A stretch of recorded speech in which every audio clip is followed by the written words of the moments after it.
Everyone prays, for this sometimes, in times of tragedy, most for prayers. We pray together, we can roll in. We thank God.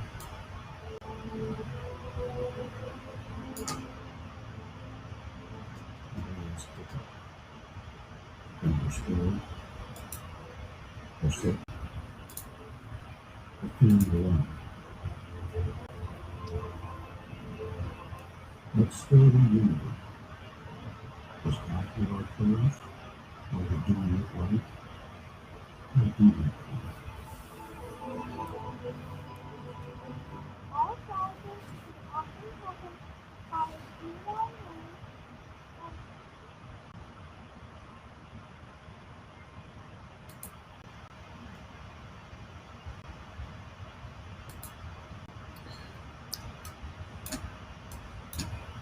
Well, peace, friends. I'm Pastor Tom Arthur from Sycamore Creek Church in Lansing, Michigan, and you have tuned in to the after party. We've been spending 6 weeks on the Lord's Prayer in a series called Prayer as Jesus Taught, and I'm here with each of the teachers today to just think back about this whole series as a whole. Captain part of the campus, and Gretchen, who's on staff, and also one of our teachers for the whole. Well, I don't know. Gretchen, did you preach one, or I think you just preached one in this message or this series? Yep, just one. Lead us and deliver us. Lead us, yes. Commas matter. They save lives.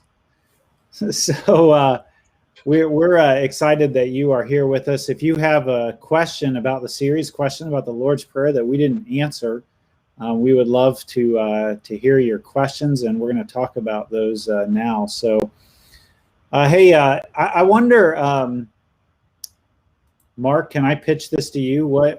How would you describe the series as a whole? What was the main point of what we were trying to accomplish in this series? I'm happy to try to tackle that, Tom. So I think for me, the main thing started with the setup that we had. If you remember, this series started with Tom and I filming at the English Inn, and we filmed the day after a huge snowstorm. Yeah, it was quite an adventure, Tom, wasn't it, to get there and to do that. But we set up the series as this idea of enjoying a favorite meal, where like you savor every bite of it, and that was why we were at the English Inn. And to me, like, that was the big idea of this prayer, is that we just don't know everything about this prayer. We don't fully appreciate all of the nuance of it. And so we slowed down throughout this series to take our time and enjoy it line by line, and kind of get a greater depth of understanding and appreciation for this series. Yeah, I think we definitely slowed it down quite a bit over 6 weeks. Yes, we did. Yeah, I think that. Would you say about the same thing, Tom, or how would you summarize the series? Yeah, I think you're right. Like, I think that was a really powerful metaphor, that, just again, like a meal that you enjoy every single bite, really good glass of wine, or a really great tea or coffee. You don't just guzzle the thing. No. And I feel like there's so much depth to the Lord's Prayer that I'm not sure there was any one big thing about the Lord's Prayer other than slow it down and make sure you don't gobble it. Yes. Gretchen, would you add anything to that as a summary of kind of the big idea of this series? I think the biggest part of it, and like, I think Mark said this, but just kind of reiterating that, like, this is one of those things that we have known for so long, and we've memorized it, and it's just like a part of our internal wiring at this point that, like, we just rush through it. Like, I told this story about my daughter, like, she would like race through it and then be like, "Amen, I won." I'm like, no, you got to listen to the words. Yeah. So we're doing these after parties. We've invested 6 weeks of our time in this series as a whole, And I think the question is, as we look back on the series as a whole, what do we have a better sense of having spent 6 weeks in it? I know, Mark, sometimes my experience is you don't fully see all of the strands that kind of tie the whole thing together until we've gone through it. And then all of a sudden you go back, oh man, if I went back to that first sermon, I'd preach that a little differently, because now I see like how this all fits together. And so I think about some of our favorite moments. Gretchen, your sort of commas save lives thing, that was definitely one of my favorite moments. Commas are very important. So just tell us, what's the point of that? Like, give us that point again. Right. So in the part that I preached about, we say, lead us, comma, not into temptation. And if you don't have the comma there, you're not saying the same thing. I shared that one meme that said, let's eat grandma. No, we don't want to say that. We want to say, let's eat, comma, grandma. Come on, let's eat grandma, So it's so important that we put that pause there, because God does not lead us into temptation. We lead ourselves into temptation. So we're asking God to take over the lead. Lead us, God, not into temptation like what I would do, but rather into your path. I love that, because it slows down something that I think most of us just blow over that line. Lead us not into temptation. We spill it all together, but we don't. There's some really weird stuff that it seems like it's saying or not saying, depending on whether there's a comma there or not. Yes, there is. Well, right. And, it can lead to all these questions like, well, if God is leading me into temptation, I shouldn't ask him not to, because he's probably doing it for a reason. And all these different things like, why am I praying this? Why do we say this? Yeah. It reminds me about how John Wesley would say, if a interpretation of a passage is just entirely illogical and unreasonable, then you've got the wrong interpretation. You need to use your reason a different way. And that's one of those moments. Mark, was there a favorite moment for you in this series? It's interesting. So this is our second after party doing this, Tom, and you put so much work yourself into your own sermons that there's part of me that feels biased toward my own sermon. So I've been trying to decide whether that's really God speaking, or if it's just all the work that I put into it and it's a reflection of that.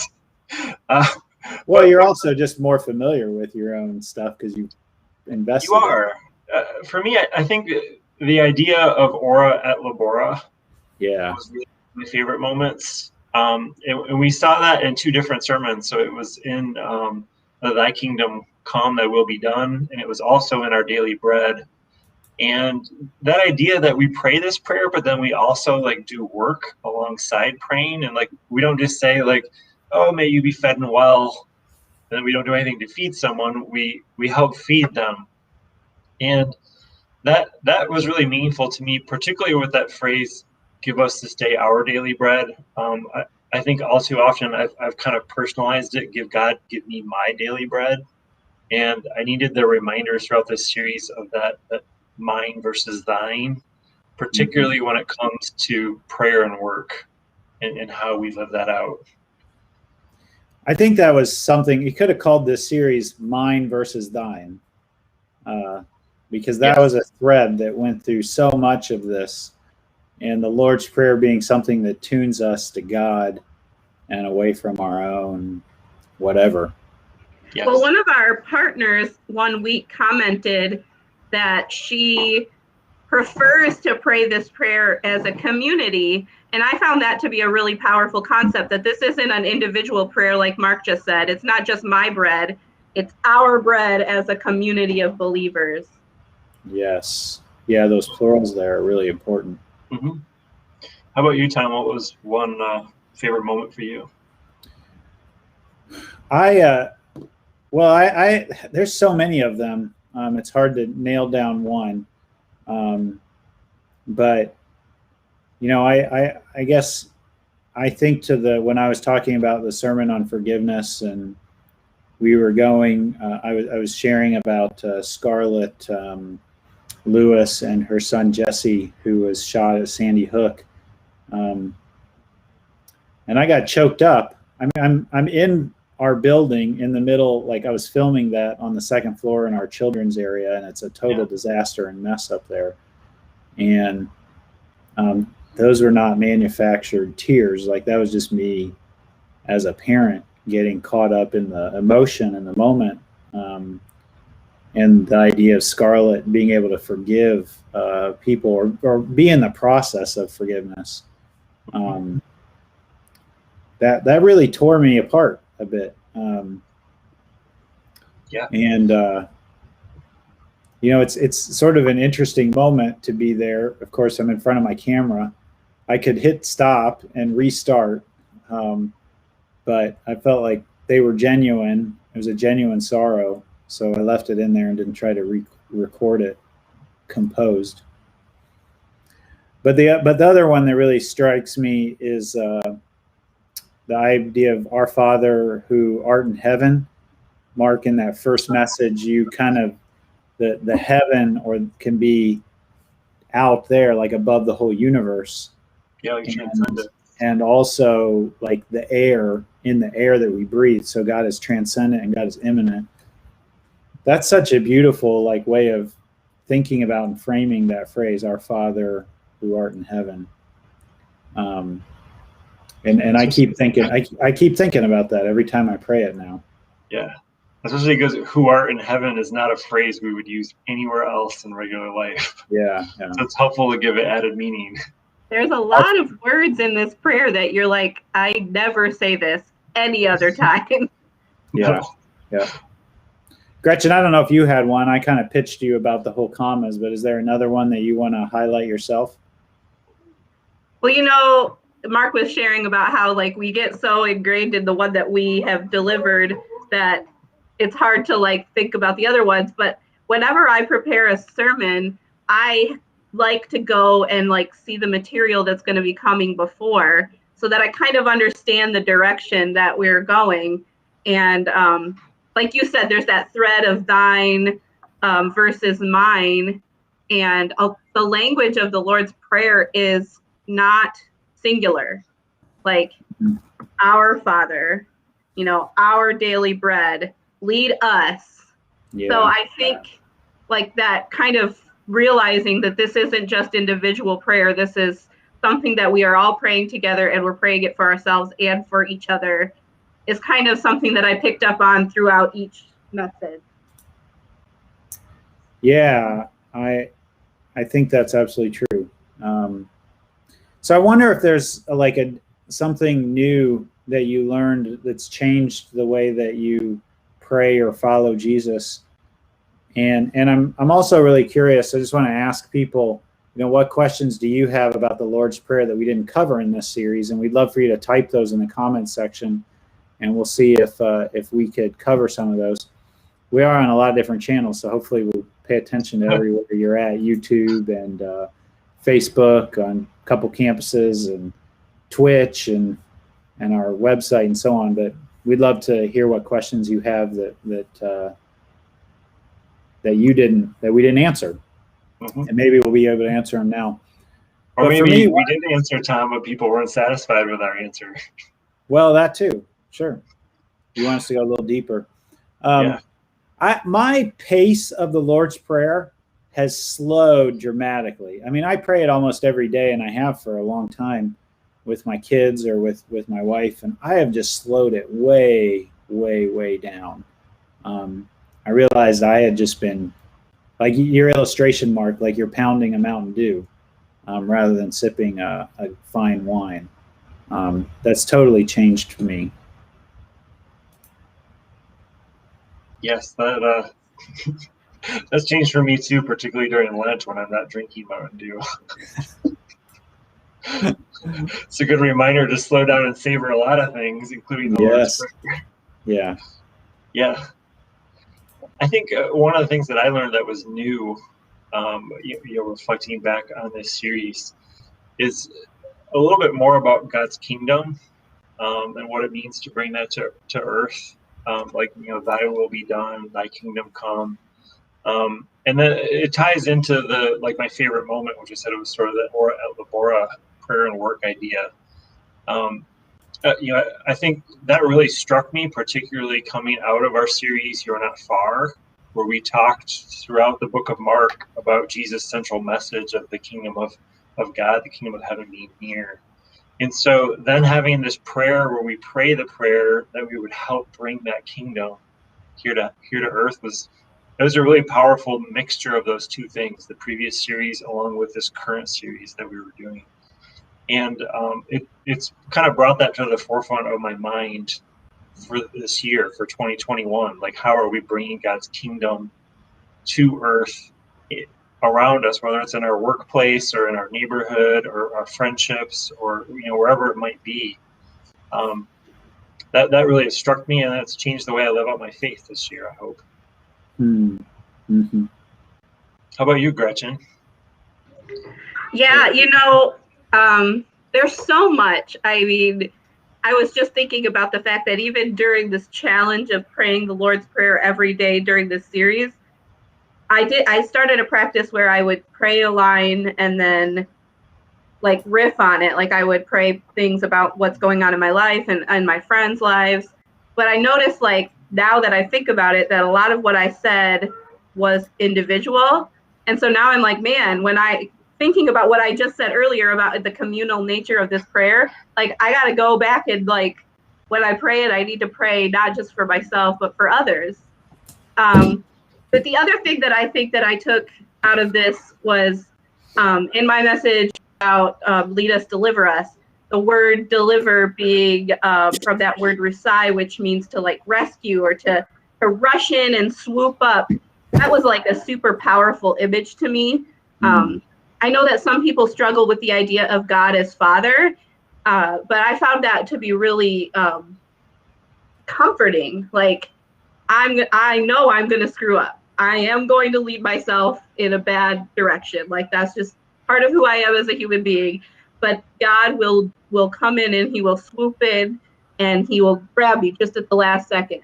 And that was a really powerful thought, that that he will do that, but that during the prayer, you're asking God, please deliver me, come in and swoop me up, rescue me.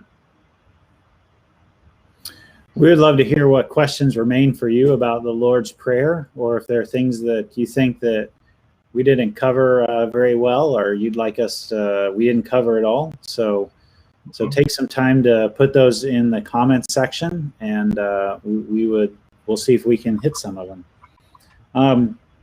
Speaking of that, questions that remain, something that we didn't cover, and this was originally an Adam Hamilton series from Church of the Resurrection. So we're following a lot of his content. We make it our own. We adapt it when we want to or need to. We don't like stick to it sort of in a wooden fashion. But something that he didn't hit on and that we didn't hit on, that's a question that remains for me, is that phrase. This was in Gretchen's message. And I might have gone into this. I wouldn't expect Gretchen to do it because Gretchen doesn't have any background in Greek. But something that's always been interesting about that is what Greek in college. You did? I don't remember it. Well, it was an 8 a.m. class, so yeah, I don't remember it at all. Well, I'm suppressed or impressed that you. I'm suppressed. Maybe that's a Freudian slip there. I'm impressed that you made any of the classes at 8 a.m. So it was awful. Give yourself but I was there. Anyway, that phrase "deliver us from evil," in the Greek, there's actually a definite article before it. There's a the, which suggests that it's actually really should be translated "deliver us from the evil one," which is a really different way. Like evil is really broad, and it's if you're asking for deliverance from evil, are you asking like for nothing bad to ever happen to you? Versus deliver us from the evil one is more of a kind of Jesus on a rescue mission to save us from being stuck behind enemy lines. And things may still not be great, or there may still be problems, but in the end, the evil one doesn't doesn't win. God wins. So that was something that we didn't get into it at all. But it sounds like that could have been a seventh message, Tom. Yeah. Just answering that, deliver us from the evil one, from or the evil one. Yeah. Yeah. What questions remain for you guys? Or if you're out there listening, type a question in and we'll see if we can answer it. So I was thinking today that we talked about thine is the kingdom, but we didn't really talk about the power and the glory. And when I pray this prayer, I say, I really try to do each of those individually. Thine is the kingdom, thine is the power, thine is the glory. And so I feel like, you said deliver us from the evil one could be a seventh message. I mean, glory and power could be their own messages too. So there's just so much in this one prayer. It's hard to cover it in just 6 weeks. Mm-hmm. That's true. Yeah. We talked a lot throughout the series about, like, Jesus says, pray this prayer, and he gives the prayer, or pray like this. And it's kind of like a form. And I'm really good at praying the Lord's Prayer, like, as it's written. I'm not as good at, like, playing jazz on it.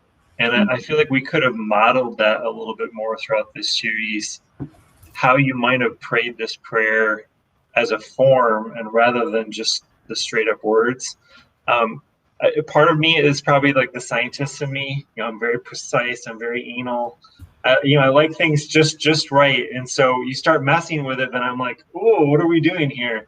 That's not my strength. And so a little bit more exploration of that, about how you take it and how you can use it as a form in prayer.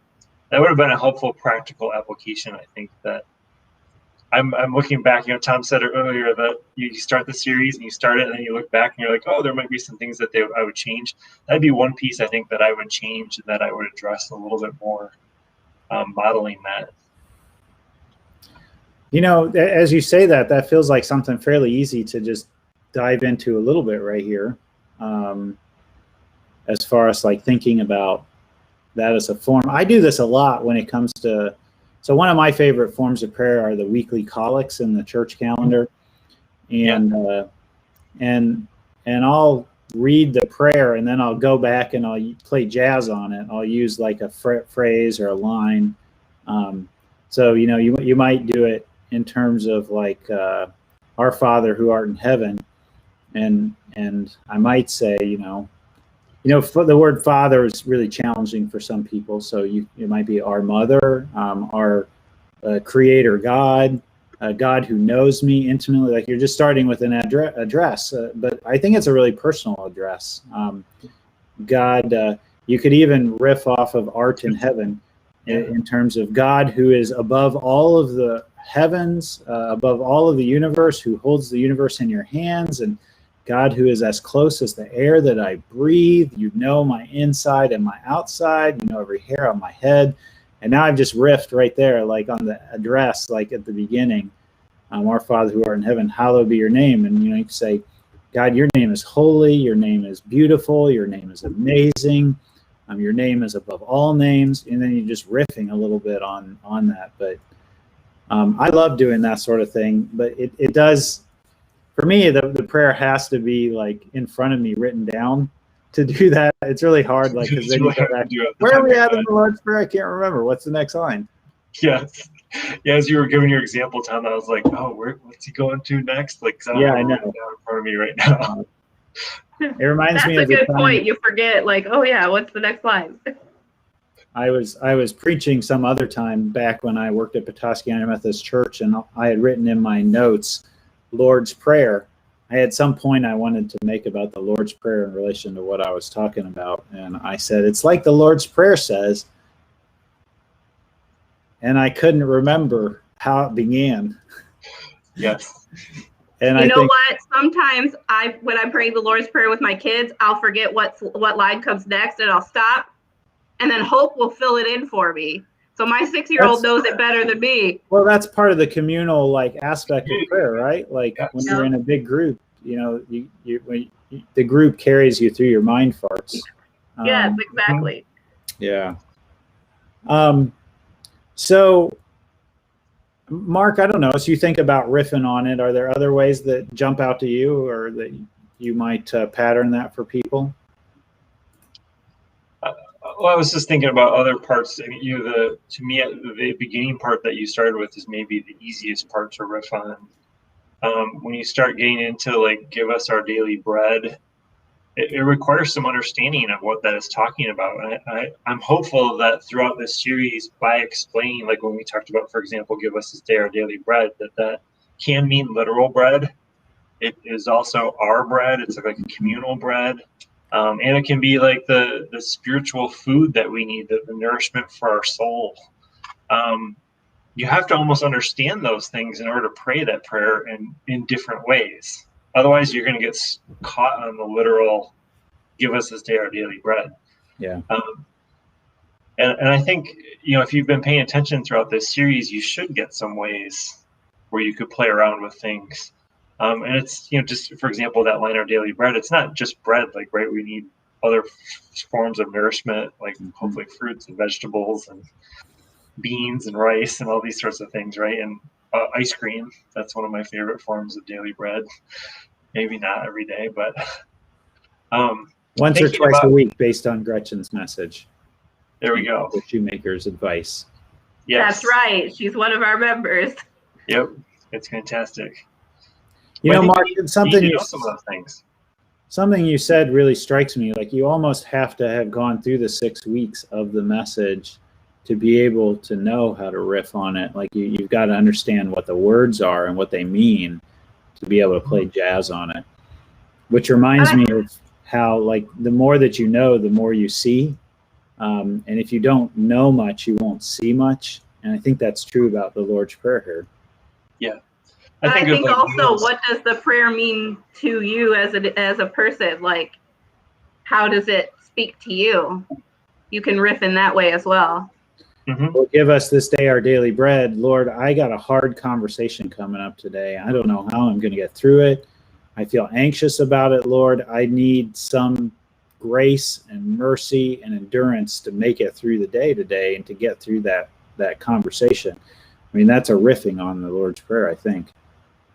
Yeah. I think too, again, going back to what we talked about earlier about savoring every bite, someone can put a plate of food in front of you and you can just scarf it down and you can be like, "Oh yeah, I enjoyed it." But you don't know all the different flavors that went into it. You might not catch all the work. Like, sometimes, one dish took hours and hours to prepare and you just miss it because you're just scarfing it down. And I think if you're going to improvise on this prayer, you almost need to know the ingredients. You need to know, like, the recipe in order to be able to play around with it. What I hope we've given people throughout this series is sort of the recipe, like the deeper understanding of what goes into this prayer so that you can use it in a lot of different ways. Yeah, absolutely. All right. Well, hey, we've spent 6 weeks on the Lord's Prayer, and this next week we start a brand new series called Bless This Mess, and we want to give you a little taste of that series here. So here we go. Bless this mess.